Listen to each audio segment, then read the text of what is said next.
The war rages in Europe. Australian Imperial Forces, the AIF, are fighting Germans and Italians in North Africa. To Australia, Japan is the closer enemy.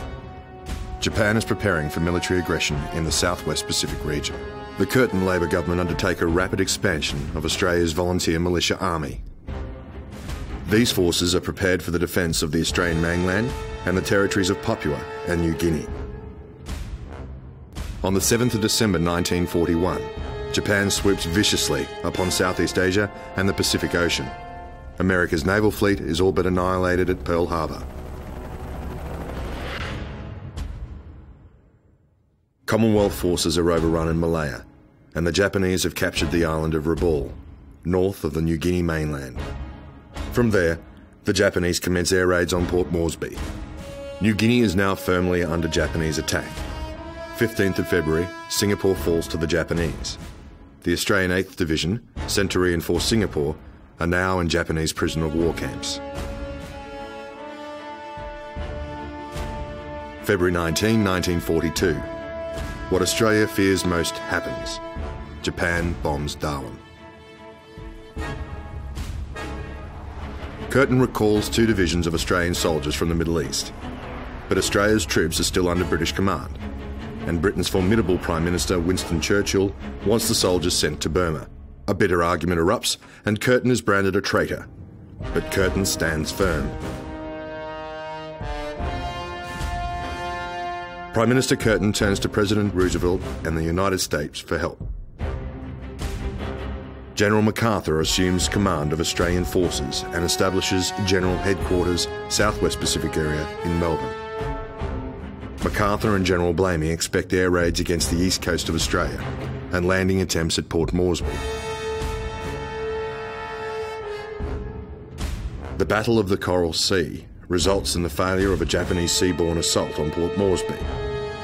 So the Japanese Army, 144th Infantry Regiment, commanded by General Horry, attack overland across the Owen Stanley Ranges using the Kokoda Track. Despite the Australian 7th Division's fierce resistance, the Japanese continue to push the Allies back toward Port Moresby. It will be 1 month later, on the eastern tip of New Guinea, at the hands of the Australian 7th Brigade Militia and the 18th Brigade AIF, that the Japanese experienced their first land defeat of World War II. I was with the 25th Battalion, and the 25th Battalion was known as the Darling Downs Regiment because most of the soldiers came from around the Downs, like Kingaroy, Dalby, Roma, Gundywindi, Stanthorpe, Warwick and Toowoomba. I spent 18 months out Charleville, Cunnamulla, that area, ringbarking. And when I come back to town again for Christmas, got a letter from the government again, called me into Kabbalah. And I reckon I'd be the fittest man that ever went into the army after swinging an axe and walking around out for 18 months. The average age of these militia recruits is 18.5 years. Unlike the Australian Imperial Force, the AIF, the military service of the militia soldiers is strictly limited to the defence of Australia and its island territories. To many in the AIF, the militia wore the uniforms of soldiers, but without the risk of ever being involved in combat. The distinction between AIF and militia servicemen led to the young militia recruits being branded chocolate soldiers, or chocos. The term was intended to suggest that the militia recruits would melt if exposed to pressures of real combat. We got no mortar training until we were moving up the different places up the coast and that, see, and we would have training with the mortar there, but I hardly knew what a mortar looked like when we left Kabbalah. The first camp, I just thought it was something that had been worked out, that everybody should have a little bit of training, and I never ever thought that somehow or another I thought the war would be over in a short time and there was nothing to worry about. We weren't prepared whatsoever, and we fired a few shots out of our old Enfield rifle, the old 303, but that was all. And then on the 17th of March, early on the 17th of March, they cancelled all leave and told us that, didn't even tell us anything, just prepared to leave. And at midnight that night, we marched down over the escarpment of the range there down to Spring Bluff. Trains were waiting, and from there we began our journey north, not realising that, well, we know now that we're marching into history. In anticipation of Japanese invasion, the Australian government begins moving militia battalions to Milne Bay for reinforcement of American engineers constructing vital airstrips. One of my jobs was to take a dispatch to C Company, who was stationed at Garoo, and at the time I didn't know it, but thinking back, it was our embarkation orders, or preparation for our embarkation to New Guinea. And then on the 12th of July, I'll always remember that date, that was my mother's birthday. They put us on an old Indonesian boat called the Bontico. The captain said, when we were out at sea, he said there's no gambling on my ship. He'd no sooner got the words out than the sailors were there with their over sevens and crown and anchor. It took us 3 days to go across there, and as we moved into this bay, beautiful looking bay, sand, palm trees, everything. And we landed at the wharf called Gilly Gilly. And what struck me there was that this ship could pull up almost to the side of the landing, the earth part of it, because it had a drop of 21 feet down. And down the rope ladders we went onto the Australian dock on the way, and out into the camp. God knows where it was. We were totally unprepared for that sort of country. Absolutely. The night we landed there, they hadn't unloaded enough tents out of platoon anyhow. So one half the platoon were given a fly and the C-100, and the other ones were given the tent. Well, about 3 in the morning it rained, and when it rains there, it does rain. And the ones I was in a tent, and the water just poured through the tent. And it flooded all underneath and everything. We were sitting up on our kit bags in there, and the chaps in the fly were laughing at us. The next thing the water come running through their fly, and they were wet too.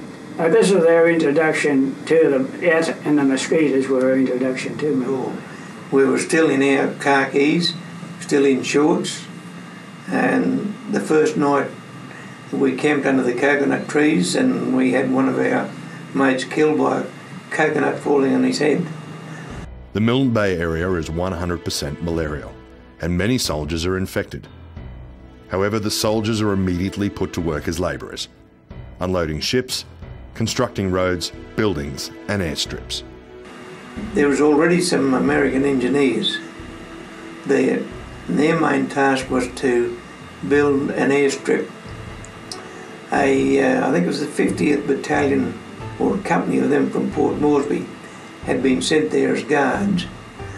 And when we arrived there, they went back to Port Moresby because we took over the job of guards there. Not only that, we were set to building roads which were non-existent. It was just swamp. Building this airfield. American engineers had all the equipment. We had the, what would you say, the physical part of it to lay down this matting that they flattened with their bulldozers. We just laid it straight on top of the jungle. And this matting was a Marsden matting, they called it. And at the first time it had been used, about 10 foot by about 2 foot, and it interlocked. Well, the Marsden matting was fairly narrow, and you had to make certain that you didn't get off the side. You had to keep straight. And they had little taxiways that went out one, and one time I came in and I landed a bit short in the mud, and I tipped up, and the prop hit the matting and went clonk, clonk, clonk, clonk, and then straightened her up and came back. When they had a look, and they said, "Oh, you got tips off the prop. What happened?" And I said, "Oh, I hit the matting." "Oh, it'll be right," they said. "We'll grind the prop down and straighten it up," which they did. Didn't take it off, and the aircraft still flew okay. The Japanese army landed Boona and Gona on the north coast of New Guinea. The 39th Militia Battalion takes the brunt of the attack, but the Japanese force them back to Kokoda. It's the first of the two-pronged attack to capture Port Moresby. The troops are to advance over the Owen Stanley Ranges and link up with the victorious forces landed at Milne Bay and Tupota. These combined forces are then to march onto Port Moresby, securing vital airstrips and supply routes. This will provide Japan total air superiority over the Southwest Pacific and isolate Australia from the rest of the world. Australia will then be vulnerable to Japanese invasion. Japanese had got Milne Bay. They'd have had a very fine naval port and flying base, and they'd have taken Moresby. So they wanted Milne Bay, but they'd already sent over reconnaissance planes, and they saw that we were there and building this strip. We called it number 1. We didn't know that they were coming or anything until they started shelling from their ships. In fact, the night they first started shelling, I had a good friend who was down in the machine gunners. We were down near the wharf, a little copper hut there even. And when I went down, he was eating a tin of peaches with a pocket knife. And he said, "You want some pizza?" I said, "Yes." So he handed me a tin of pizza. They'd pitched off of the ship. And I was sitting there eating a tin of peaches, and the first shell landed and went bang. And I don't know what happened to the tin of peaches. But that was the first we knew when the Jap ship come in and started shelling. And up till then we didn't know where the Japs were or when they expected or anything. Then we started to get these air raids. They'd both as guns would fire these shots in the air. From what I remember, I think a yellow one would go up, and that'd be a preparation. And then they'd fire 3 red ones, and that means they're on their way. Get ready. The first of the seasoned 18th Brigade AIF land on the 12th of August. Pulled them out of the Middle East, gave them a few weeks' leave, and sent them to Milne Bay. They were recognised as one of the best brigades in the AIF. And where things were tough, this brigade was pushed into it. Consisted of the 2nd 9th, which was a Brisbane mob, 2nd 10th, South Australian, 2nd 12th were mostly Tasmanians and Queenslanders. But they were a tremendous brigade. And luckily, they were there with us when the Japanese landed. Major General Cyril Close takes control of Milne Force. There are now over 8,000 Allied Army personnel at Milne Bay. And he was known as Silent Cyril. He was an excellent commander. He wouldn't rush in and make plans, because when he landed there wasn't a map of the area whatsoever. They had to start making maps so he'd know what was what. And he was being pushed by MacArthur in Australia, and MacArthur and Blamey. He was being pushed because MacArthur wanted a victory to more or less boost himself with the American people. He'd make sure first before what was happening. He didn't know that the Japanese were going to land back behind him or going that way. He was always a fellow that was sure to such an extent that later on he wasn't given a command again. We got news that there was a convoy heading. The Hudson had been out and spotted this convoy coming in. We said, "Well, what do you do? We are bombing." And they said, the armaments officer said, "Oh, what you do, you aim your aircraft at where you're going, at the ship, and then count 1, 2, 3 and pull it up and let it go. So it should shoot ahead and then you'll hit him." So off we went with a Hudson, 76 Squadron and 75s, and it wasn't long before it was all cloudy, we got a bit of clear weather, and there they were. There were 2 cruisers circling, 2 transports smaller ones like destroyers and probably what they'd call minesweepers. So in we went, and there were bombs dropping everywhere. Close is expecting Japanese invasion of Milne Bay. Keeping the seasoned AIF in reserve, he positions D Company of the 61st Battalion forward along the north shore of the bay. The CO of the 61st Battalion, Colonel Alex Meldrum, orders the exposed D Company back to base. However, it's too late. I was out on the jetty at one stage with this Major Wiles, and I said, "Excuse me, Major, but what's on the horizon there? Are they ships out there?" And he said, "Get on with the work, Sergeant. There's tons to be done here." And of course, these specks on the horizon, which are about half the size of a full matchstick, I suppose, was the Japanese fleet, which had already got into the bay. The Bronze Wing and the Alavala attempt to reach Gilly Gilly Wharf, but the Bronze Wing is overtaken by the Japanese. The Australians are forced into Ahioma Beach, some 5 miles east of Gilly Gilly. They are now caught in the middle of the Japanese invasion. And we were told to keep very close to shore so that the launch wouldn't at any stage get silhouetted against the skyline. The native captain, who was with me and the company sergeant major Jock McMillan at the helm, started counting this 1, 2, 3, 4, 5. I said, "What, 7, 8, 9, 10, 11? I said, "11 what?" He said, "Barges." I said, "What, ours? You know them?" "No." So I said, "Good gracious." So by this time, of course, I looked ashore, and here were a lot of fairy lights, all in a line along the shore. And the next thing were the bullets hitting the launch. The Japanese land 1,300 highly trained Marines at Ahioma Beach. They are seasoned veterans from the invasion of China and the rape of Nanking. These Japanese weren't the little fellas that we know of today. These were 6-footers. These were their special landing forces, naval landing force. Their motto was that they'd fight until they died.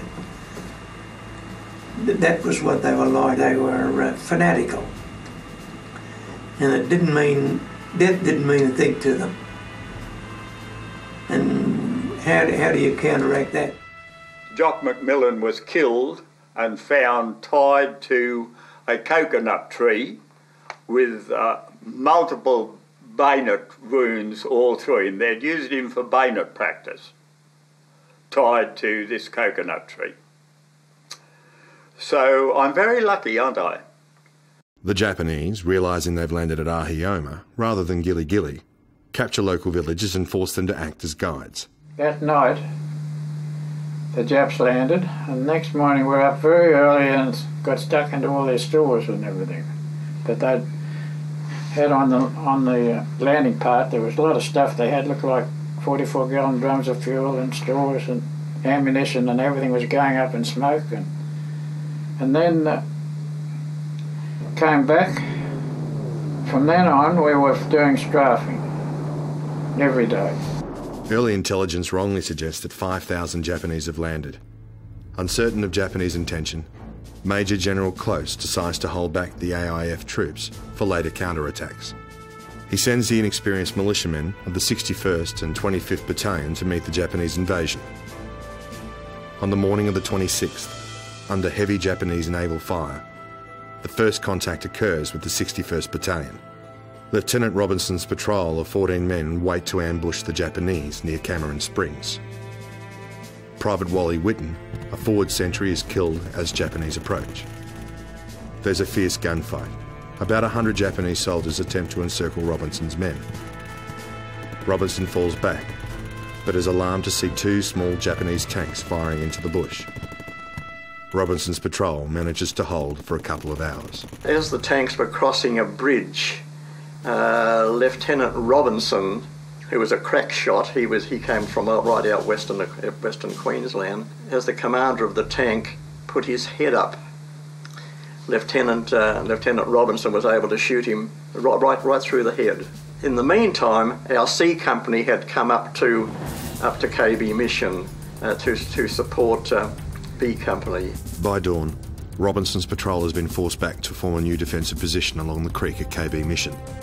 He is joined by Captain Bix and B Company's 61st Battalion, who sends forward small fighting patrols. Then later that afternoon, Bix, supported by Kitty Hawks, launch an assault on the Japanese line. However, they run into Japanese tanks and are forced back. Robinson provides rear guard. Meanwhile, Brigadier Field sends C Company of the 25th Battalion, led by Sergeant Steele, forward to KB Mission. That afternoon at 5 o'clock on the 26th, they lined us up from the bit of a road we had to the beach, which was about 100 yards. It was C Company on the 25th, mostly Stanthorpe fellows. We were about 3 or 4 feet apart. We'd fixed bayonets, and it was raining. 5 o'clock they told us to go.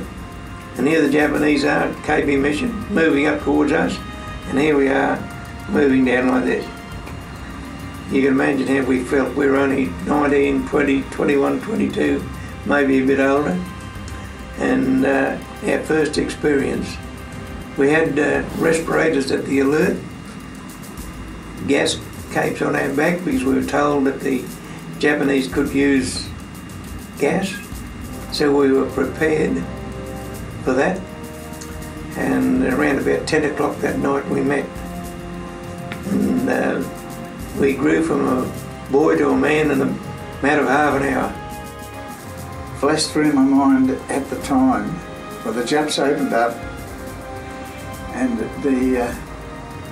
our sergeant majors from the First World War said, the ones you hear, the bullets that you hear, he said, they're gone, don't worry about them, it's the ones you don't hear.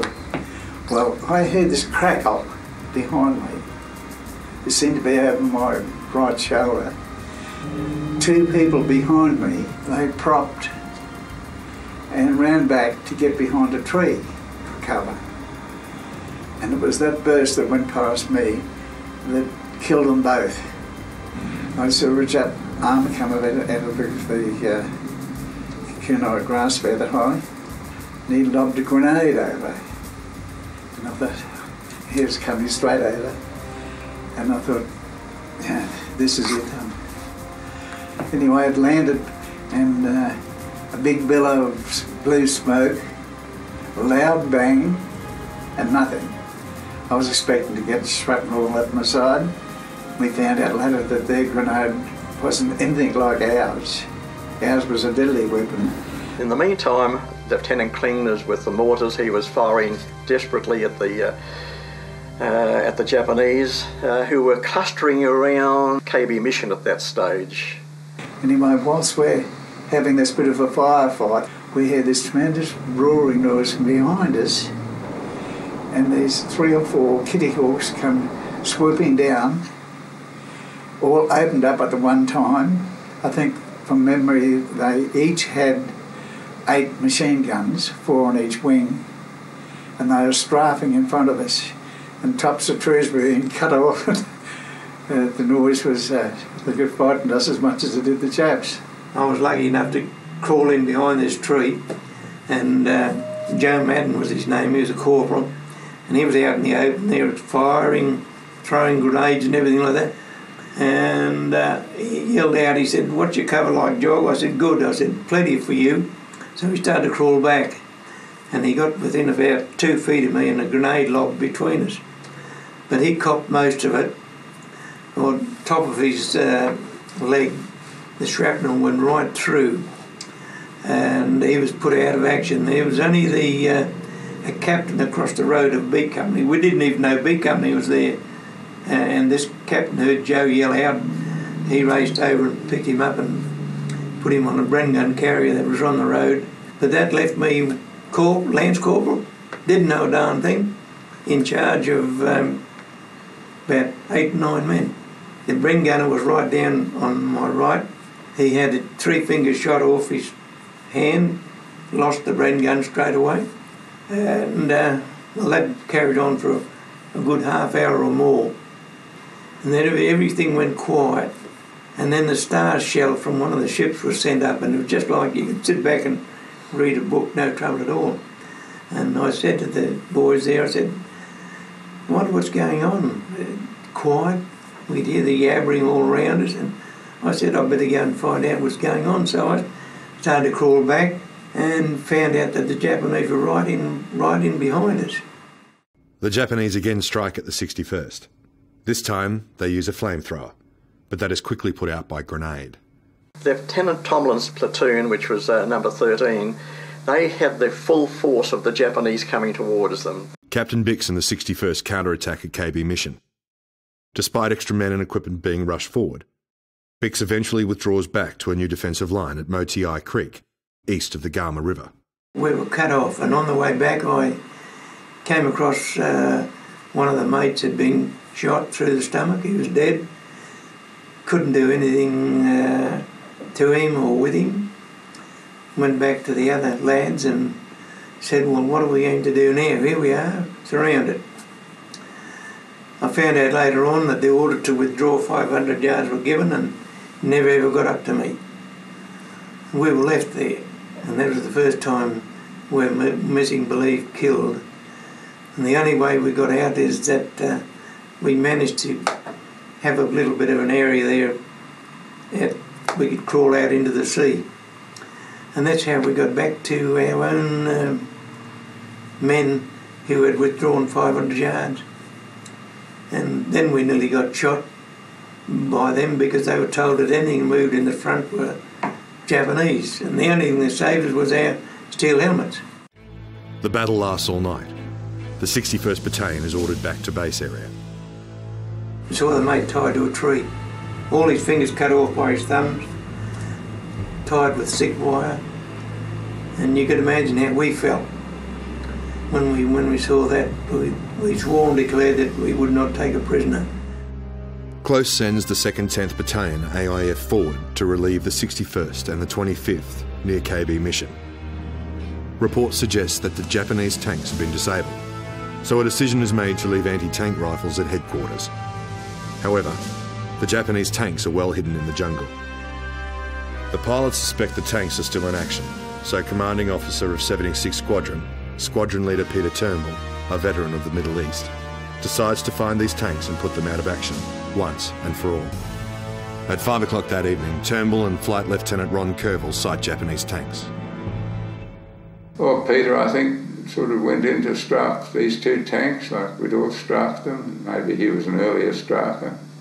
And I think he got into a high-speed stall and tried to pull out and didn't make it.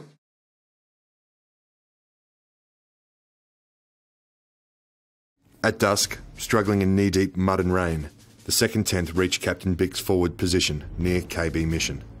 Bix is ordered to withdraw his troops back to Gilly Gilly. They decided then to send the 2nd 10th in, the South Australian lads. And they went through us at about 8 o'clock that night, and they called us for everything. We were militia, not the AOF. Yeah, she's right, boys, we'll fix these so-and-so Japanese. And we said, good on you, boys. We were off the road a bit, up to our Hoxton swamp. And they went through, and the Bren gun carrier came through at the last. It contained the doctor and 8 orderlies. They just got round the corner and bang, they ran into a mine. Whether it was one of ours or Japanese, to this day I don't know. But they got blown up, and I can still see them and remember them coming back because they had stretches of skin hanging off their back. They were burnt. The doctor too, and they all died later on. So the 2nd 10th went in without any stretcher bearers or medical equipment or anything. The 2nd 10th are barely in position when the Japanese Marines attack.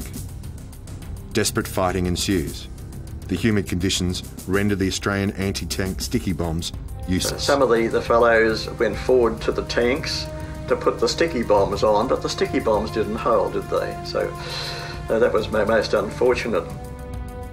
During the fighting, the Japanese try to confuse Australian soldiers by calling out phrases in English. Hello, Ozzy. "Where are you, Aussie?" He didn't answer them because they don't give away your positions. Fighting continues throughout the night. During the engagement, Japanese tank commanders work out the Australians have no anti-tank weapons and begin charging parties of Australian soldiers who are literally run down. The tanks, supported by Japanese Marines, press forward toward their main objective, the Milne Bay base and number 1 airstrip. But first, in front of them lies number 3 airstrip. And they had 2 tanks, and one got up the front and couldn't do anything to turn around to go back, and the other one was coming. The Australians cannot stem the advance of the Japanese tanks, and casualties mount. They are forced to fall back to Moti Creek. Then 2 o'clock in the morning, before we knew it, it was back in amongst us again.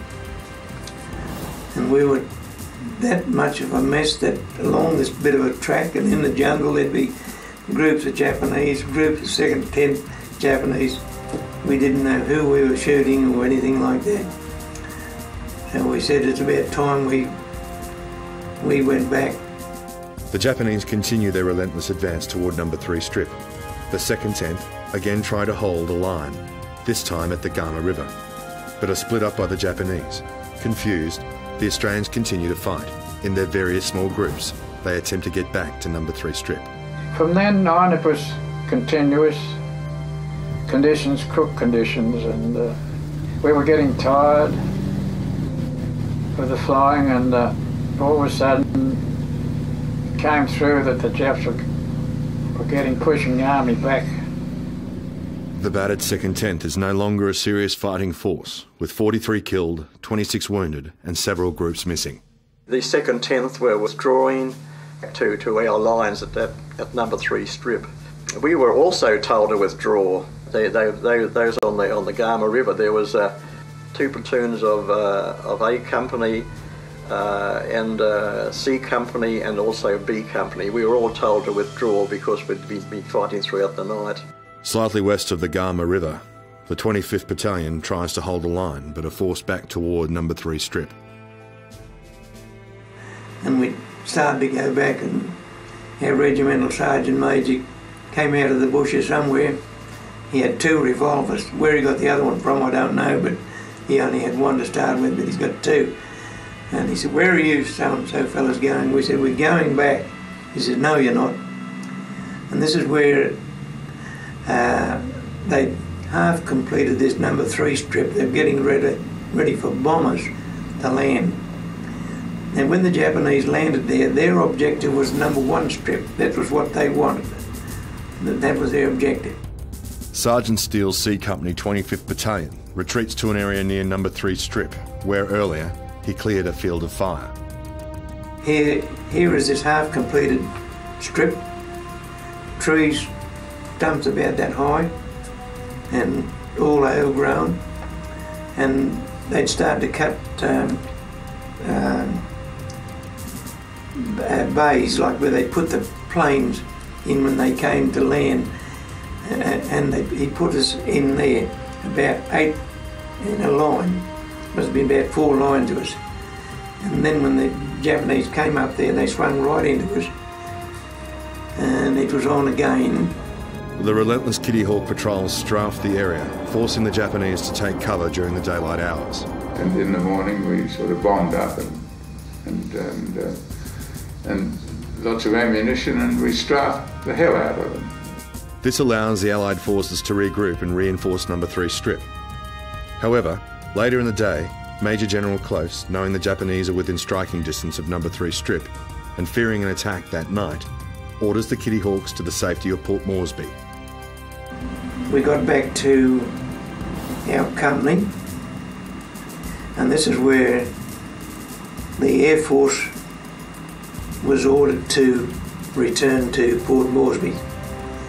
They expected the Japanese to break through, and they didn't want the Japanese to capture the planes, and under protest Bluey Truscott flew back to Port Moresby for that night. We were back the next morning, but it was a panic, and it was a dreadful panic actually, because we felt pretty terrible, sort of, we could get out of it in an aeroplane. The 75 and 76 Kitty Hawk squadrons returned to Milne Bay and commenced patrolling the area. The Japanese are once again unable to move during daylight hours. Following a request from closest HQ, Squadron Leader Bluey Truscott and Flying Officer Ivan Crossing locate the position of a Japanese artillery piece, which has caused considerable trouble. Truscott strafes it and wipes out the gun crew. The 2nd 10th continue to straggle back to number 3 strip. The Japanese land more reinforcements. The Japanese tanks have been discovered bogged in the mud. Lieutenant Aubrey Schindler of the 25th Battalion is ordered back behind enemy lines to disable them. Bob Schindler was to go up and blow the tracks off them. Well, myself and I think it was Slim Creason went both had a pack on our back with a packet of monobel in it. I know it was 5 or 7 pound of monobel explosion. And Orb Schindler had the detonators in his pocket. And a chap named Frank Wynn, who was a marksman, a sniper, he was with us. And we walked across the drome then to go up to these tanks to blow the tracks off. And as we got across the other side of the drome, the first Jap I saw was lying in the middle of the road. And he was a big man. They were all over 6 foot, all these Japs. You know, they were the Marines. But he had no head. The snipers around, I thought, well, surely one of them are going to hit this pack on my back. And they could not do this. But when we got up there, then Slim and I had to go up ahead to stop anyone coming down while they were blowing these packs off when each side of the track we were. And they packed this monobel in under the tracks, and Frank Wynn fired a shot into the detonators and blew the tracks off. But while we were standing there, 7 of the AIF chaps had been cut off for the Japs the night before. He came back and took them back to camp with us.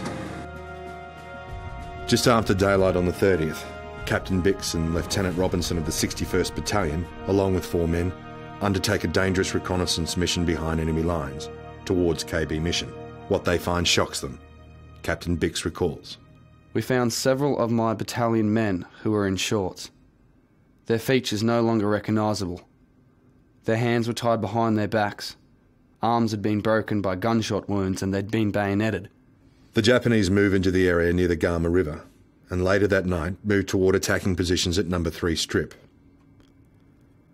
Although heavily criticised by General MacArthur for his handling of the attack on Milne Bay, the lull in the fighting allows Major General Close to now organise a final defensive position along number 3 strip.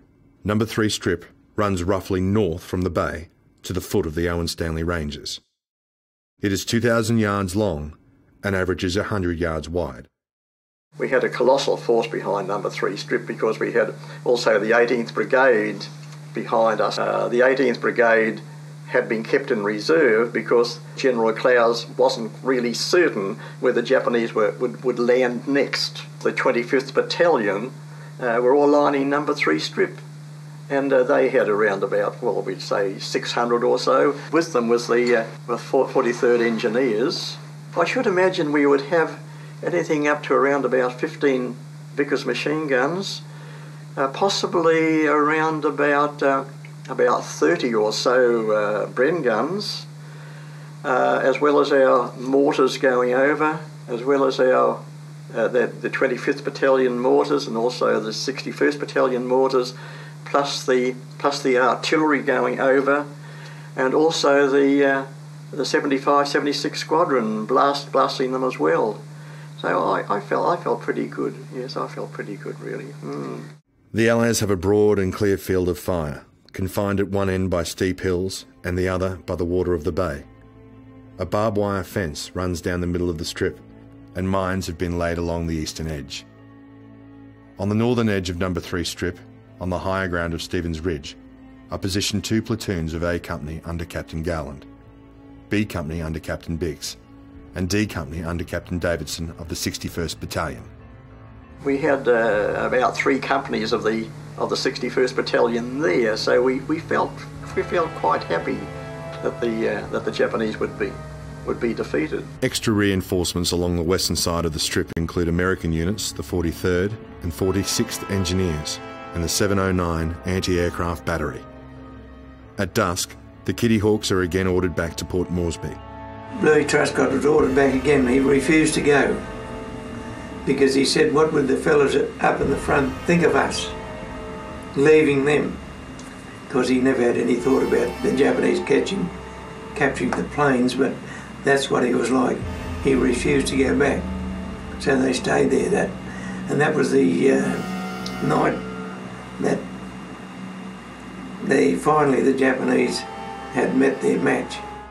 The Australians and Americans settle into their positions and wait, realising the Japanese are about to launch a massive attack. We were dug in, we were in underground, and we had terrific firepower right down the line. I think there was a company of the 9th Battalion had been brought in, and there was also some 61st Battalion fellows there.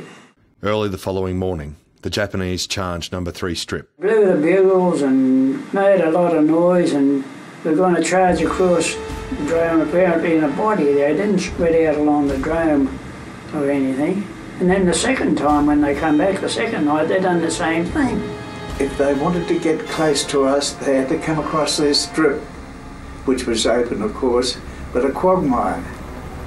They couldn't run across and catch us by surprise. Once they moved up onto what was the second strip at Milne Bay, and we strafed them there, and that was crook for them. Yeah. I mean, you don't take killing people for granted. And they got together, which was a no-no as far as we were concerned. We know that now, not to congregate. And this is where the 25th Battalion 3-inch mortars opened up on them. 200 yards range, which is the minimum of a 3-inch mortar. And when the Japs attacked and our Japs started firing, the Japs suddenly got onto the mortar flash, and these cases went flying everywhere, and that's the first time that we'd ever had a shot fired near us, you know. And George Hando, he was closer to the pit, and he dived head first into the pit, and I dived the other way. I knew it was a slit trench and landed in it. That was the first we knew of the battle. Was when we'd never seen a bullet fired towards us or anything. And to look at these traces coming across the drome, the Jap opened up with traces, and they had a firecracker they fired from their gun, and they go off up in the air, bang, bang, bang, these crackers too. So the terrific noise they were making. But these traces were coming across, and if you observe traces coming at night time, they float until they get nearly to you, and then they whiz past. But all these little fairy lights, reds and greens and yellows, are all floating across the drome. Our fellow was firing back the other way, of course. And of course then these ammo cases go flying everywhere, and we realised that some silly bugger was trying to kill us. But that's it. Any that got this side, the western side of the mortar barrage, were handled by the machine guns. And my mate and I were on the Bren, and then some had mortars. It was a mortar company, and the Americans had the .50 machine guns, and just opened up with everything. Pure hell for a while. But when they tried to cross, because I know we had a pit of American Negroes, and there was a pit of us, and men like that, see? Now, the Americans, when they got together like that, one pit get up and go. And they knew that we were both sides and they'd stay. But they had the firepower. Every one of there must have been about 3 or 4 in a pit, and everyone had a Tommy gun. That's a Thompson submachine gun. And there was tremendous firepower that stopped the Japanese from going across. They just couldn't get across. We just had fire from the western side, firing on the eastern side where the Japs were.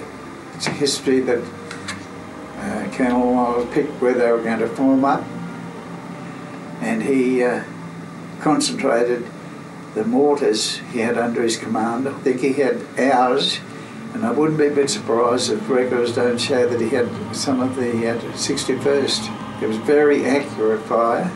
The Japs, I don't know how many were left in the ground, but they were stacked around, and shocking wounds. And they're just like any other human being. They were howling and crying and screaming. This image of them being the, first-class soldiers, but we realised that they were just human beings too. That night, they tried to cross that strip 3 times. And 3 times they were belted back with the automatic fire. The Japanese, realising they can't win by frontal attack, regroup in the shelter of Point Creek, about 200 yards east of the strip. Their plan is to outflank the Australians via Stevens Ridge, but they run into the concentrated fire of the 61st Battalion machine guns. 2 Australians are killed. The Japanese can't take the ridge and fall back. About 2 o'clock in the morning, bugle call rang out. It was retreat. And so that was the first time that the Japanese had retreated in that war on the way down. Then a series of gunshots is heard. In retreat, the Japanese execute their own wounded. And then the 9th, 10th and 12th Battalion from the Middle East came through, and they done most of the mopping up then from then on. Second night that went through, they were leaving bodies there, but these bodies were coming alive and shooting them in the back. Well, you could imagine the battalions that went in there, that the casualties that they suffered. It was worse than the battle itself, the mopping up. I went across with some Americans, and the carnage there, well, there was heads and arms and legs up in trees, and it was just, well, it's sickening. The Japanese attempt to fighting withdrawal, making sporadic stands. At Goroni River, the Japanese pin down the 2nd 9th. Corporal John French orders his men to cover. He then goes forward alone. Under intense fire, disables one of the machine guns with grenades. Then the second using a Thompson submachine gun. Wounded, he continues forward, where having silenced the 3rd Japanese post, he's found dead. The 28-year-old Queenslander is posthumously awarded the Victoria Cross. On the 5th of September, Beauforts arrived to strengthen air defences. The 2nd 9th advance continues east with a violent clash near Wagga. The Japanese retreat to their original landing area at Ahiyama Beach and commence evacuation. The next day, the Australians reach Ahiyama Beach and continue fighting with Japanese stragglers. Meanwhile, at Gilly Gilly Wharf, the Australian supply ship the Anshan arrives. The hospital ship the Manunda also arrives to collect Allied wounded. However, the Japanese cruiser Tatar, escorted by the destroyer Arashi, arrives in the bay, attacks and sinks the Anshan. The Manunda escapes unharmed. She continues to load casualties and departs for Australia. RAAF pilots sight and attack retreating Japanese ships. By September 8, forward troops return to base area. Japanese prisoners are rounded up over the next 12 weeks. News of the Japanese retreat has reached Tokyo, and Tokyo Rose calls the Allies the Butchers of Milne Bay. It was only later on that we were notified of their casualties and our casualties. We never lost many men there, really. Not out of the 25th anyway. I think the 2nd 9th lost quite a few.